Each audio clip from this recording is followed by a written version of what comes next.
కార్మికుల సమ్మె యథాతథంగా కొనసాగుతుంది. నెల్లూరు నగరంలో సిపిఎం మద్దతుతో పారిశుధ్య కార్మికులు తలపెట్టిన సమ్మెను ఉధృతం చేస్తున్నారు. 9వ డివిజన్ ప్రాంతంలోని కాంట్రాక్టర్కు అప్పగించే టెండర్ ప్రక్రియను ఉపసంహరించుకోవాలని విజ్ఞప్తి చేస్తూ వారు నిరసన కొనసాగిస్తున్నారు. ఇదే క్రమంలో నెల్లూరు నగరంలోని గాంధీబొమ్మ కూడలి నుంచి వీఆర్సీ వరకు ర్యాలీ నిర్వహించారు. ప్రభుత్వ నిర్ణయాలకు వ్యతిరేకంగా నినాదాలు వినిపించారు. ఈ సందర్భంగా కార్మిక సంఘాల నేతలు మాట్లాడుతూ ప్రతి సమస్యపై కార్మికులు పోరాటం చేయాల్సిన పరిస్థితిని పాలకులే కల్పిస్తున్నారని ఆరోపించారు. న్యాయమైన సమస్యలపై పోరాటం చేస్తుంటే ఇంతవరకు ఎవ్వరూ స్పందించలేదని ఆవేదన వ్యక్తపరిచారు. పాలకులు ఇలాగే నిర్లక్ష్యం చేస్తే పారిశుధ్య పనులను స్తంభింపచేస్తామని హెచ్చరించారు.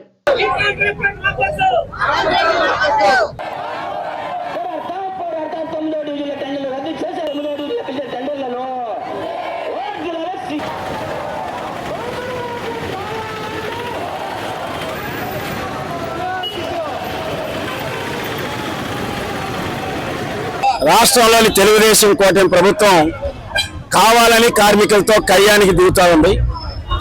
గతంలో 2014 నుండి 19 వరకు అధికారంలో ఉన్నప్పుడు ఇదే విధానాన్ని తీసుకొస్తే 4.5 సంవత్సరాల పాటు ఏకదాటిగా సమరశీలంగా కార్మికులందరూ రాష్ట్ర వ్యాప్తంగా పోరాటాలు చేశారు. ఈ రాష్ట్ర ప్రభుత్వాన్ని నిద్రబాని కూడా చేశారు. అయినా ఇప్పుడు మళ్ళీ ముఖ్యమంత్రి గారు నారాయణ గారు ఇద్దరు కూడా కార్మికులు అడగండి, జనం అడగండి ముందుకు తీసుకొచ్చి పనిచేయడానికి అవసరమైన పనిముట్లు ఇవ్వమన్నారు. మా వాళ్ళు పనిముట్లు ఎవరు, పుష్కార్ట్లు రిపేర్లు చేయరు, వాహనాలు రిపేర్లు చేయరు, ఇంజనీరింగ్ కార్మికులకు సంబంధించినటువంటి టూల్స్ ఇవ్వరు.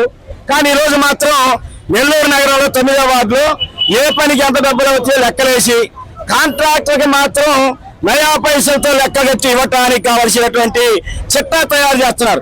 మీ ప్రభుత్వానికి నూకలు చెల్లుతాయి. గత 4 అప్పుడు అధికారంలో ఉన్నప్పుడు ఏం జరిగిందో ఆ పరిణామాలను మీరు గుర్తు తెచ్చుకోండి. వేరే పక్షాల్లో మాత్రం రాబోయే రోజుల్లో ఇప్పుడు ప్రస్తుతం నెల్లూరు నగరం వరకే పోరాటం ప్రారంభమైంది. ఇది ఇంతటితో ఆగలు. ఇప్పుడు మీరు చెబుతున్నారు మున్సిపల్ కార్మికులే కాదట, ఈ రాష్ట్రంలో ఉన్నటువంటి ప్రభుత్వ శాఖలు అన్నింటిలో కూడా అవుట్ సోర్సింగ్ ఇదే విధానాన్ని తీసుకొస్తారట. వర్క్ అవుట్ సోర్సింగ్ అంటే కార్మికుల మీద వీళ్ళకి ప్రేమ లేదు, మమకారం లేదు. మేము ఒకటే చెప్పదలుచుకున్నాం, నెల్లూరు నగర ప్రజానీకం కూడా ఆలోచించండి. ఇదేదో కార్మికుల సమస్య అనుకోవద్దు. కార్మికులేదో ప్రైవేట్ కాంట్రాక్టర్లకు అప్పగించడమే కాదు, భవిష్యత్తులో మీ జీవితాలు కూడా బుగ్గిపాలవుతాయి. ప్రజల మీద ప్రతి పనికి యూజర్ ఛార్జీలు వసూలు చేస్తారు. రోడ్డు పక్కన 1కి వెళ్తే 2కి వెళ్తే డబ్బులు వసూలు చేస్తారు. మీ ఇంటి ముందు నువ్వు గేదెలు కట్టేసినా, మోటార్ బైక్ పెట్టినా, ఇటుక రాళ్ళు పెట్టినా నువ్వు రోడ్డు మీద పెట్టావు కాబట్టి పన్ను కట్టమంటారు. ఈ రకంగా ఉండేస్తే పన్ను, పాసుకెళ్తే పన్ను, రాళ్ళు పెడితే పన్ను, మోటార్ బైక్ పెడితే పన్ను. ఈ రకంగా ప్రజలందరూ పళ్ళు ఓడగొట్టే పని ఈ రాష్ట్ర ప్రభుత్వం చేస్తుంది.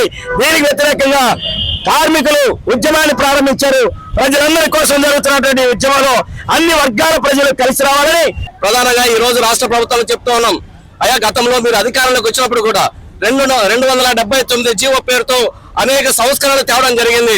ఆ సంస్కరణలకి వ్యతిరేకంగా ఈరోజు ప్రజల మద్దతు కూడగట్టుకుని ఆనాడు మున్సిపల్ కార్మికులందరూ కూడా దాదాపు 4.5 సంవత్సరం పాటు పెద్ద ఎత్తున పోరాటం చేయడం వల్లనే తిరిగి ఆ పోరాటం ద్వారానే ఈరోజు గత 5 సంవత్సరాలు ఇంటిగా ఉండే పరిస్థితి ఏర్పడింది ఈ తెలుగుదేశం ప్రభుత్వానికి చెప్తున్నాం.